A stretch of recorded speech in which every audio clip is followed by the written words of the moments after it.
All right, welcome to The Explainer, where we break down some really big ideas.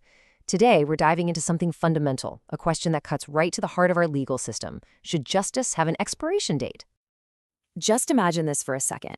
You've graduated from college, it's been 9 years. Out of the blue, your old canteen owner shows up. He's waving this old, dusty ledger, insisting you owe him 1,000 rupees for a bill you totally forgot about. And he's threatening to sue you for it. So, what do you think? Does he actually have a case, or has way too much time gone by? It's a really fascinating question, right? And, the law's answer isn't a simple yes or no. The very first step is to figure out what kind of wrong we're actually talking about. Okay, so the law draws this huge, bright line right at the beginning. On one side, you have serious criminal acts. For those, the state can often pursue an offender years, even decades later. Why? Because a crime is seen as a wrong against society itself. But on the other side, you have civil disputes, things like unpaid debts or broken contracts. And for those, the clock is ticking, and it's ticking loudly. The responsibility is on you, the individual, to act fast. I mean, can you even imagine a world without these deadlines? It would be total chaos. People could live their entire lives in constant fear of being sued over some long-forgotten issue from their past. So let's dig into why these deadlines are so important. And we're going to use India's Limitation Act of 1963 as our roadmap for a legal principle that's pretty much universal. So this whole system of legal deadlines, what we call limitation, isn't some new idea.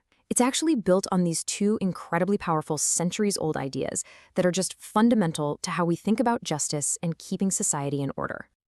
First up, we have this Latin maxim. Now, I know it sounds super complex, but the meaning behind it, it's surprisingly simple and direct. And honestly, it's the foundation for this whole thing. Basically, what it's saying is this: the law expects you to pay attention. If someone has wronged you, you've got to do something about it in a reasonable amount of time. If you just sit on your rights and let years go by, the law kind of shrugs and says, well, I guess it wasn't that big of a deal to you, was it? Okay, so that's principle number one. It's all about you. But the second principle, this one is much bigger. It's about the health and the stability of society itself.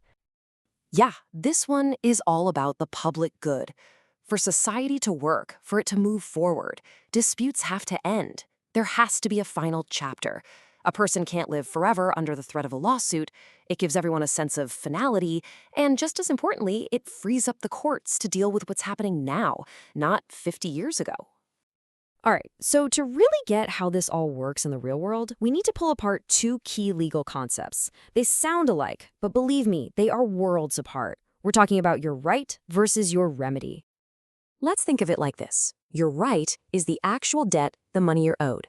That's the core of it. But the remedy, that's like your permission slip to walk into the courthouse and ask a judge for help. The Limitation Act doesn't destroy your right, it just puts an expiration date on your permission slip. Okay, so let's put this into a real-world example. On August 10th, the very moment B fails to make that payment, a little something the law calls a cause of action is born.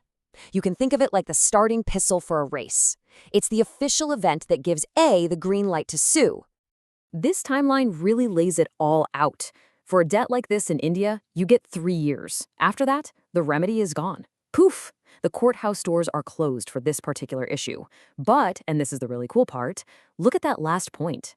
The original right to the money, it doesn't just disappear into thin air. So that probably has you wondering, right? What on earth is the point of having a right if you can't even sue to get it back? It sounds kind of useless, but it's really not. And here is the punchline. The legal force might be gone, but the moral and legal foundation of the debt is still there. A court can't force B to pay anymore, but if B's conscience gets the better of them and they decide to pay up, A can absolutely 100% legally accept that money. The right was there all along, just waiting. But the law isn't supposed to be this cold, heartless stopwatch. It's designed to be fair. So it has to do this really delicate balancing act. On one hand, protecting someone from a super old claim, but on the other, giving the person who was wronged a fair shot at justice. And this balance is literally built right into the structure of the Limitation Act.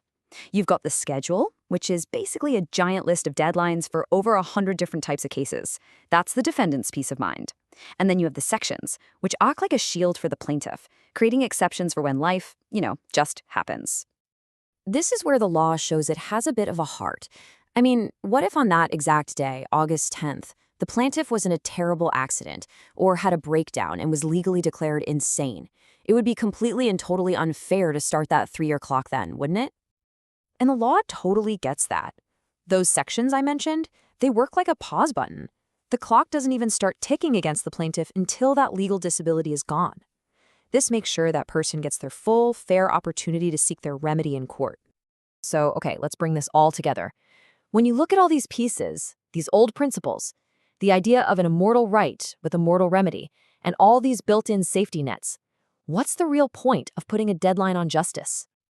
It's really not about shutting the door on justice. It's about making sure the justice we get is practical and fair and orderly. It's about fairness for both people. It's about bringing things to a final close so everyone can move on. And, really importantly, it's about making sure we use evidence while it's still fresh and reliable. The whole system is designed to create a sense of justice, equity, and good conscience for society as a whole. It's a huge question to end on, and the law's answer seems to be a very pragmatic yes. It basically argues that a time-bound justice system, one that respects the past but also knows that we all need to move forward, is the only kind of justice that can really work in the long run for a fair and functional society.